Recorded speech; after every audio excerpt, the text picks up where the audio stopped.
let's go. 저 건물을 찾으러. Assalamualaikum warahmatullahi wabarakatuh. Perkenalkan, nama saya Nurul Izzah, Prodi Teknik Informatika Universitas Islam Madura. Di video kali ini saya akan menjelaskan digital forensik dan anti forensik.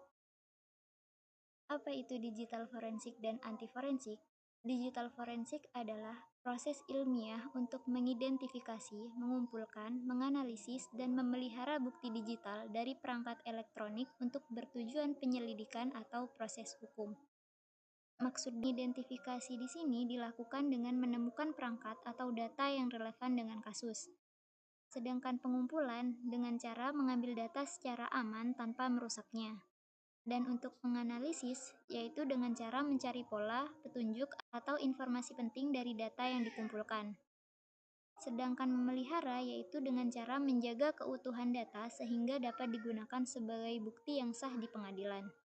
Sedangkan anti forensik di sini adalah upaya untuk menghalangi proses forensik, yaitu dengan cara menyembunyikan, merusak, atau mengubah bukti digital sehingga tidak bisa digunakan dalam penyelidikan atau pengadilan. Biasanya pada anti forensik di sini penjahat sering menggunakan teknik untuk menyembunyikan aktivitas mereka atau menghapus jejak bukti. Selanjutnya, tujuan digital forensik dan anti forensik digital. Tujuan digital forensik di sini yaitu mendapatkan bukti untuk mengungkap kejahatan, sedangkan anti forensik digital menghalangi proses forensik atau menyembunyikan aktivitas. Tujuan dari digital forensik di sini yaitu untuk mendapatkan bukti yang kuat dan sah untuk mengungkap kejahatan digital dan membantu proses penyelidikan dan memberikan keadilan di pengadilan. Sedangkan anti forensik di sini bertujuan untuk menghalangi proses forensik atau menyembunyikan aktivitas.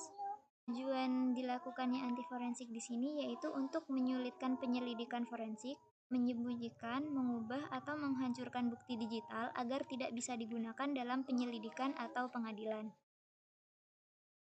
Baik, selanjutnya yaitu ruang lingkup digital forensik. Digital forensik di sini mencakup beberapa domain, yaitu yang pertama komputer forensik. Komputer forensik di sini yaitu analisis bukti dari perangkat komputer. Maksudnya di sini analisis bukti digital yang ditemukan di perangkat komputer termasuk desktop, laptop, atau perangkat penyimpanan lainnya seperti hard drive eksternal. Nah, proses ini melibatkan pemulihan data yang terhapus, pencarian jejak aktivitas, dan pengidentifikasian bukti yang relevan. Domain yang kedua yaitu mobile forensik. Investigasi perangkat seluler. Mobile forensik yaitu investigasi yang dilakukan pada perangkat seluler seperti ponsel atau tablet. Proses ini mencakup pengumpulan data seperti pesan teks, riwayat panggilan, foto, dan data lokasi untuk mendukung penyelidikan. Selanjutnya, domain yang ketiga yaitu network forensik, yaitu memonitor dan menganalisis lalu lintas jaringan untuk mendeteksi aktivitas ilegal. Maksudnya di sini, investigasi bukti digital yang disimpan di platform cloud seperti Google Drive, Dropbox, atau layanan penyimpanan cloud lainnya. Cloud forensik di sini melibatkan pengumpulan dan analisis data yang dapat ditemukan di server eksternal. Dan yang terakhir ada IoT forensik, yaitu penyelidikan perangkat IoT yang terhubung. Maksudnya penyelidikan perangkat yang terhubung dengan Internet of Things atau IoT, seperti kamera keamanan, termostat pintar, atau perangkat kesehatan yang terhubung. IoT forensik di sini berfokus pada pengumpulan bukti dari perangkat yang mengumpulkan dan mengirimkan data secara otomatis. Selanjutnya, teknik digital forensik. Teknik digital forensik di sini ada 3. Yang pertama, identifikasi dan pengumpulan data. Yang kedua, preservasi pelestarian data. Ketiga, analisis data. Dan yang terakhir, reporting. Langkah awal dalam digital forensik di sini adalah mengidentifikasi perangkat atau media penyimpanan yang relevan dengan penyelidikan.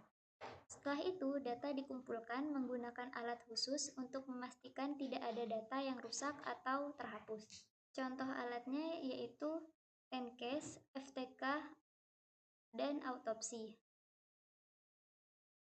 ENCASE di sini digunakan untuk mengelola bukti digital dan menganalisis data. Sedangkan FTK membantu dalam akuisisi dan analisis data digital. Dan yang terakhir autopsi, alat open source untuk mengidentifikasi file atau bukti penting. Teknik yang kedua yaitu preservasi atau pelestarian data. Pelestarian data di sini dilakukan dengan cara bukti digital harus diamankan agar tidak diubah selama proses analisis. Karena itu dilakukan menggunakan white brokers untuk mencegah perubahan pada perangkat sumber. Contoh tekniknya yaitu membuat image digital dengan salinan lengkap dari perangkat penyimpanan menggunakan alat seperti DD, yaitu alat berbasis Linux untuk cloning, atau FTK Imager untuk membuat salinan bukti yang aman. Teknik digital forensik yang ketiga yaitu di sini analisis data. Analisis data di sini data yang telah dikumpulkan dianalisis untuk menemukan informasi penting yang mendukung penyelidikan. Teknik analisis di sini yaitu ada 3, file recovery dengan cara mengembalikan file yang dihapus menggunakan alat seperti ENCASE. Yang kedua, keyword searching, mencari kata kunci atau frasa tertentu untuk menemukan bukti spesifik. Dan yang terakhir, log analysis, melacak aktivitas pengguna melalui log sistem, misalnya log jaringan atau sistem operasi. Setelah analisis data selesai, teknik selanjutnya yaitu reporting, menyusun laporan yang mudah dipahami oleh pengambil keputusan, seperti hakim. Laporan di sini harus menjelaskan temuan secara ilmiah, tetapi dengan bahasa yang mudah dipahami. Selanjutnya yaitu teknik anti-forensik digital. Tadi untuk teknik digital forensik ada 4 dan teknik anti-forensik digital di sini ada 4 juga. Yang pertama ada data hiding atau menyembunyikan data. Yang kedua ada data destruction atau penghancuran data. Yang ketiga ada data manipulation atau memanipulasi data. Yang terakhir ada anti-forensic tools. Data hiding di sini teknik yang digunakan untuk menyembunyikan data agar sulit ditemukan oleh penyelidik. Menyembunyikan data di sini biasanya menggunakan enkripsi atau mengacak data agar hanya bisa diakses dengan kunci tertentu. Contoh alatnya biasanya digunakan VeraCrypt. Yang kedua, menyembunyikan data bisa menggunakan steganografi juga, yaitu dengan cara menyembunyikan data dalam file lain seperti gambar atau video. Steganografi di sini biasanya data rahasia itu dimasukkan ke dalam file gambar tanpa mengubah ukuran file secara signifikan. Teknik yang kedua yaitu ada data destruction, penghancuran data. Penghancuran data di sini biasanya data dihancurkan secara permanen agar tidak bisa dipulihkan, bahkan dengan alat forensik sekalipun. Alat yang digunakan biasanya yaitu DBAN, yaitu menghapus seluruh hard drive dengan aman. Alat yang kedua yaitu eraser, alat untuk menghapus file tertentu secara permanen. Teknik yang ketiga yaitu data manipulation, atau memanipulasi data. Teknik ini digunakan untuk mengubah atau memalsukan data agar penyelidik mendapatkan informasi yang salah. Biasanya metode yang digunakan yaitu metadata spoofing dengan cara mengubah informasi seperti tanggal pembuatan atau akses file. Bisa juga menggunakan metode file fragmentation dengan cara membuat data